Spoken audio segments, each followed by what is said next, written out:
Hi, welcome to Fireplace Tales. Hi everyone, it's Satomi and Soul.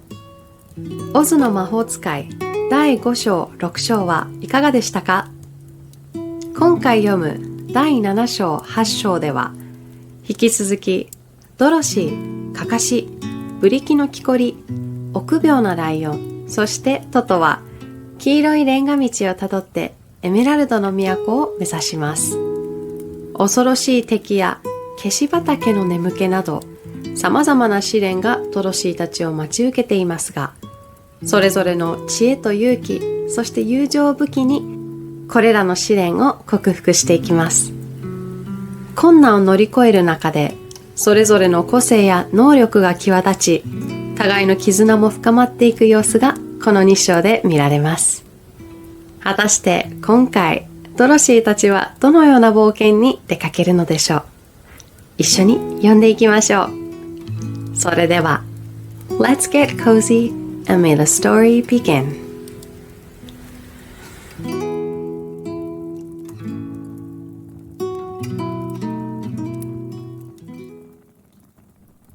Chapter 7 The Journey to the Great Oz.They were obliged to camp out that night under a large tree in the forest, for there were no houses near. The tree made a good thick covering to protect them from the dew, and the Tin Woodman chopped a great pile of wood with his axe, and Dorothy built a splendid fire that warmed her and made her feel less lonely. She and Toto ate the last of their bread.And now she did not know what they would do for breakfast. "If you wish," said the lion, "I will go into the forest and kill a deer for you. You can roast it by the fire, since your tastes are so peculiar that you prefer cooked food. And then you will have a very good breakfast." "Don't, please don't," begged the Tin Woodman. "I should certainly weep if you killed a poor deer, and then my jaws would rust again." But the lion went away into the forest and found his own supper, and no one ever knew what it was, for he didn't mention it. And the Scarecrow found a tree full of nuts and filled Dorothy's basket with them, so that she would not be hungry for a long time.She thought this was very kind and thoughtful of the Scarecrow, but she laughed heartily at the awkward way in which the poor creature picked up the nuts. His padded hands were so clumsy, and the nuts were so small that he dropped almost as many as he put in the basket. But the Scarecrow did not mind how long it took him to fill the basket, for it enabled him to keep away from the fire.As he feared a spark might get into his straw and burn him up. So he kept a good distance away from the flames, and only came near to cover Dorothy with dry leaves when she lay down to sleep. These kept her very snug and warm, and she slept soundly until morning. When it was daylight, the girl bathed her face in a little rippling brook.And soon after, they all started toward the Emerald City. This was to be an eventful day for the travelers. They had hardly been walking an hour when they saw before them a great ditch that crossed the road and divided the forest as far as they could see on either side. It was a very wide ditch, and when they crept up to the edge and looked into it,They could see it was also very deep, and there were many big jagged rocks at the bottom. The sides were so steep that none of them could climb down, and for a moment it seemed that their journey must end. "What shall we do?" asked Dorothy despairingly. "I haven't the faintest idea," said the Tin Woodman.And the lion shook his shaggy mane and looked thoughtful But the Scarecrow said, "We cannot fly, that is certain. Neither can we climb down into this great ditch. Therefore, if we cannot jump over it, we must stop where we are." "I think I could jump over it," said the Cowardly Lion, after measuring the distance carefully in his mind. "Then we are all right," answered the Scarecrow, "for you can carry us all over on your back, one at a time." "Well, I'll try it," said the Lion. "Who will go first?" "I will," declared the Scarecrow. "For if you found that you could not jump over the gulf, Dorothy would be killed, or the Tin Woodman badly dented on the rocks below. But if I am on your back, it will not matter so much, for the fall would not hurt me at all." "I'm terribly afraid of falling myself," said the Cowardly Lion. "But I suppose there is nothing to do but try it. So get on my back, and we will make the attempt." The Scarecrow sat upon the lion's back, and the big beast walked to the edge of the gulf and crouched down. "Why don't you run and jump?" asked the Scarecrow. "Because that isn't the way we lions do these things," he replied. Then, giving a great spring, he shot through the air and landed safely on the other side. They were all greatly pleased to see how easily he did it, and after the Scarecrow had got down from his back, the lion sprang across the ditch again. Dorothy thought she would go next, so she took Toto in her arms and climbed on the lion's back, holding tightly to his mane with one hand. The next moment, it seemed as if she was flying through the air, and then, before she had time to think about it, she was safe on the other side.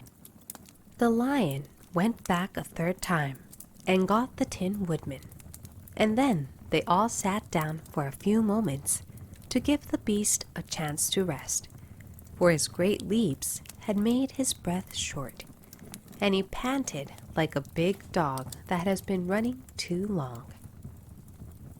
They found the forest very thick on this side, and it looked dark and gloomy. After the lion had rested, they started along the road of yellow brick, silently wondering, each in his own mind, if ever they would come to the end of the woods and reach the bright sunshine again. To add to their discomfort, they soon heard strange noises in the depths of the forest, and the lion whispered to them that it was in this part of the country that the Kalidas lived. "What are the Kalidas?" asked the girl. "They are monstrous beasts with bodies like bears and heads like tigers," replied the lion, "and with claws so long and sharp that they could tear me in two as easily as I could kill Toto. I'm terribly afraid of the Kalidas." "I'm not surprised that you are," returned Dorothy. "They must be dreadful beasts." The lion was about to reply when suddenly they came to another gulf across the road. But this one was so broad and deep that the lion knew at once he could not leap across it. So they sat down to consider what they should do, and after serious thought, the Scarecrow said, "Here is a great tree standing close to the ditch. If the Tin Woodman can chop it down so that it will fall to the other side, we can walk across it easily." "That is a first-rate idea," said the lion. "One would almost suspect you had brains in your head instead of straw." The woodman set to work at once, and so sharp was his axe that the tree was soon chopped nearly through. Then the lion put his strong front legs against the tree and pushed with all his might, and slowly the big tree tipped and fell with a crash across the ditch, with its top branches on the other side. They had just started to cross this queer bridge when a sharp growl made them all look up, and to their horror, they saw running toward them 2 great beasts with bodies like bears and heads like tigers. "They are the Kalidas," said the cowardly lion, beginning to tremble. "Quick!" cried the Scarecrow. "Let us cross over." So Dorothy went first, holding Toto in her arms. The Tin Woodman followed, and the Scarecrow came next. The lion, although he was certainly afraid, turned to face the Kalidas, and then he gave so loud and terrible a roar that Dorothy screamed and the Scarecrow fell over backwards, while even the fierce beasts stopped short and looked at him in surprise. But seeing they were bigger than the lion, and remembering that there were 2 of them and only 1 of him, the Kalidas again rushed forward, and the lion crossed over the tree and turned to see what they would do next. Without stopping an instant, the fierce beasts also began to cross the tree, and the lion said to Dorothy, "We are lost, for they will surely tear us to pieces with their sharp claws. But stand close behind me, and I will fight them as long as I am alive." "Wait a minute," called the Scarecrow. He had been thinking what was best to be done, and now he asked the woodman to chop away the end of the tree that rested on their side of the ditch. The Tin Woodman began to use his axe at once, and just as the 2 Kalidas were nearly across, the tree fell with a crash into the gulf, carrying the ugly, snarling brutes with it, and both were dashed to pieces on the sharp rocks at the bottom. "Well," said the cowardly lion, drawing a long breath of relief, "I see we are going to live a little while longer, and I am glad of it, for it must be a very uncomfortable thing not to be alive. Those creatures frightened me so badly that my heart is beating yet." "Ah," said the Tin Woodman sadly, "I wish I had a heart to beat." This adventure made the travelers more anxious than ever to get out of the forest, and they walked so fast that Dorothy became tired and had to ride on the lion's back. To their great joy, the trees became thinner the further they advanced, and in the afternoon they suddenly came upon a broad river flowing swiftly just before them. On the other side of the water, they could see the road of yellow brick running through a beautiful country, with green meadows dotted with bright flowers, and all the road bordered with trees hanging full of delicious fruits. They were greatly pleased to see this delightful country before them. "How shall we cross the river?" asked Dorothy. "That is easily done," replied the Scarecrow. "The Tin Woodman must build us a raft so we can float to the other side." So the woodman took his axe and began to chop down small trees to make a raft, and while he was busy at this, the Scarecrow found on the riverbank a tree full of fine fruit. This pleased Dorothy, who had eaten nothing but nuts all day, and she made a hearty meal of the ripe fruit. But it takes time to make a raft, even when one is as industrious and untiring as the Tin Woodman. And when night came, the work was not done. So they found a cozy place under the trees, where they slept well until the morning, and Dorothy dreamed of the Emerald City and of the good Wizard Oz, who would soon send her back to her own home again. Chapter 8. The Deadly Poppy Field. Our little party of travelers awakened next morning, refreshed and full of hope, and Dorothy breakfasted like a princess off peaches and plums from the trees beside the river. Behind them was the dark forest they had passed safely through, although they had suffered many discouragements. But before them was a lovely, sunny country that seemed to beckon them on to the Emerald City.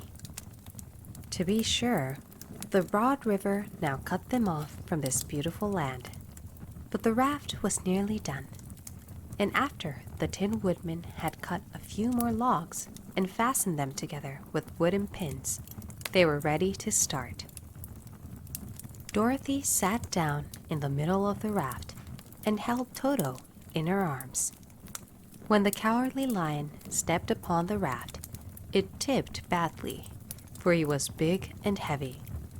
But the Scarecrow and the Tin Woodman stood upon the other end to steady it, and they had long poles in their hands to push the raft through the water. They got along quite well at first, but when they reached the middle of the river, the swift current swept the raft downstream, farther and farther away from the road of yellow brick, and the water grew so deep that the long poles would not touch the bottom. "This is bad," said the Tin Woodman, "for if we cannot get to the land, we shall be carried into the country of the Wicked Witch of the West, and she will enchant us and make us her slaves." "And then I should get no brains," said the Scarecrow. "And I should get no courage," said the Cowardly Lion. "And I should get no heart," said the Tin Woodman. "And I should never get back to Kansas," said Dorothy.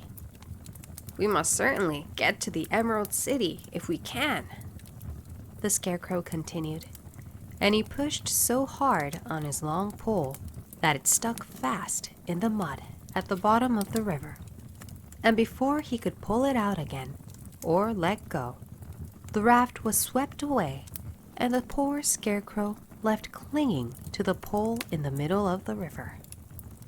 "Goodbye," he called after them, and they were very sorry to leave him. Indeed, the Tin Woodman began to cry, but fortunately remembered that he might rust, and so dried his tears on Dorothy's apron. Of course, this was a bad thing for the Scarecrow.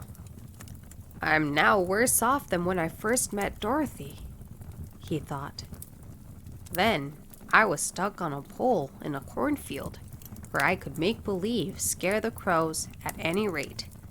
But surely there is no use for a Scarecrow stuck on a pole in the middle of a river.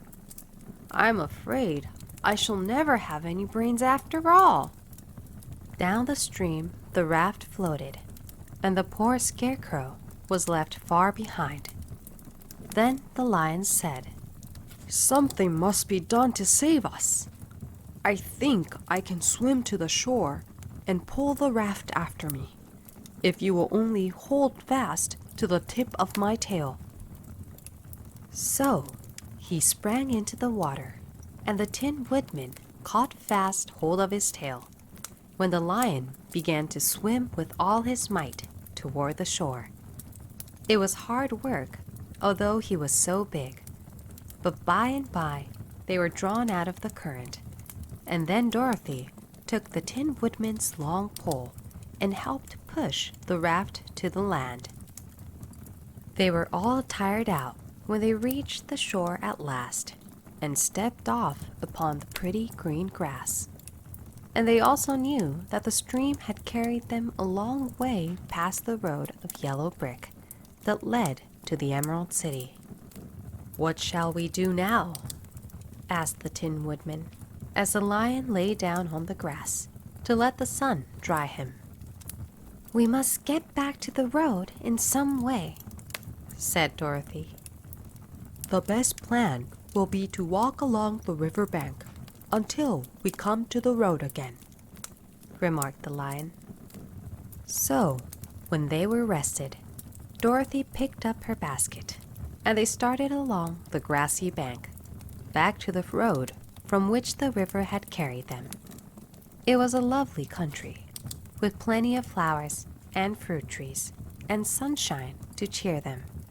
And had they not felt so sorry for the poor scarecrow, they could have been very happy. They walked along as fast as they could, Dorothy only stopping once to pick a beautiful flower. And after a time, the Tin Woodman cried out, "Look!"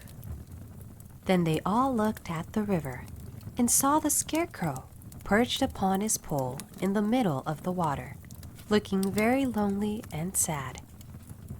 "What can we do to save him?" asked Dorothy. The lion and the woodman both shook their heads, for they did not know. So they sat down upon the bank and gazed wistfully at the scarecrow until a stork flew by, which, seeing them, stopped to rest at the water's edge. "Who are you, and where are you going?" asked the stork. "I am Dorothy," answered the girl, "and these are my friends, the Tin Woodman and the Cowardly Lion, and we are going to the Emerald City." "This isn't the road," said the stork, as she twisted her long neck and looked sharply at the queer party. "I know it," returned Dorothy, "but we have lost the scarecrow, and we are wondering how we shall get him again." "Where is he?" asked the stork. "Over there, in the river," answered the girl. "If he wasn't so big and heavy, I would get him for you," remarked the stork. "He isn't heavy a bit," said Dorothy eagerly, "for he is stuffed with straw, and if you will bring him back to us, we shall thank you ever and ever so much." "Well, I'll try," said the stork. "But if I find he is too heavy to carry, I shall have to drop him in the river again." So the big bird flew into the air and over the water till she came to where the scarecrow was, perched upon his pole. Then the stork, with her great claws, grabbed the scarecrow by the arm and carried him up into the air and back to the bank, where Dorothy and the lion and the Tin Woodman and Toto were sitting. When the scarecrow found himself among his friends again, he was so happy that he hugged them all, even the lion and Toto. And as they walked along, he sang, "Tolderito." At every step, he felt so gay. "I was afraid I should have to stay in the river forever," he said. "But the kind stork saved me, and if I ever get any brains, I shall find the stork again, and do it some kindness in return." "That's all right," said the stork, who was flying along beside them. "I always like to help anyone in trouble. But I must go now, for my babies are waiting in the nest for me. I hope you will find the Emerald City and that Oz will help you." "Thank you," replied Dorothy, and then the kind stork flew into the air and was soon out of sight. They walked along, listening to the singing of the bright-colored birds and looking at the lovely flowers, which now became so thick that the ground was carpeted with them. There were big yellow and white and blue and purple blossoms, besides great clusters of scarlet poppies, which were so brilliant in color they almost dazzled Dorothy's eyes. "Aren't they beautiful?" the girl asked, as she breathed in the spicy scent of the flowers. I suppose so, answered the Scarecrow. When I have brains, I shall probably like them better. If I only had a heart, I should love them, added the Tin Woodman. I always did like flowers, said the Lion.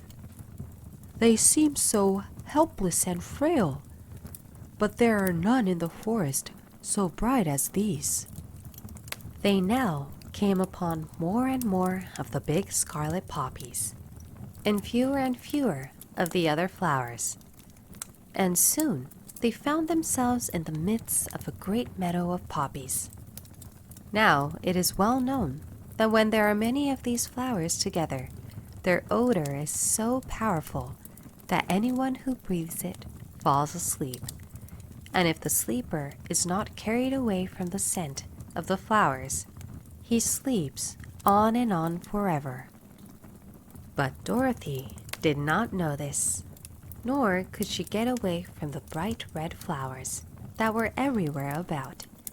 So presently her eyes grew heavy, and she felt she must sit down to rest and to sleep. But the Tin Woodman would not let her do this. "We must hurry and get back to the road of yellow brick before dark," he said, and the Scarecrow agreed with him. So they kept walking until Dorothy could stand no longer. Her eyes closed in spite of herself, and she forgot where she was and fell among the poppies, fast asleep. "What shall we do?" asked the Tin Woodman. "If we leave her here, she will die," said the Lion. "The smell of the flowers is killing us all. I myself can scarcely keep my eyes open, and the dog is asleep already." It was true.